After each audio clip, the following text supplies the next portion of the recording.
All right, so for the season we're in, this is a very good question. What might be a problem for long cranking? So when you have long cranking, hard start, or so, there's a vast range of faults that you can possibly have. So right from the top, we can have a weak or failing battery. You can have bad earths, corroded terminals. You can have ignition problems. You can have these days, you can have keys losing their random codes, bad compression or weak compression. You can have ignition problems, spark issues, um, fuel system issues, airflow issues, faulty throttles.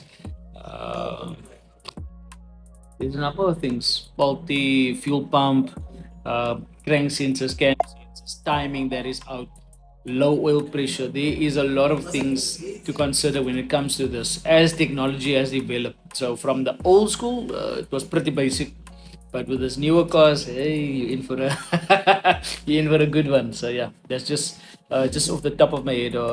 When it comes to these kind of issues, but like I said, if you know of any other scenarios, you're more than welcome to comment in there, and we all share the knowledge.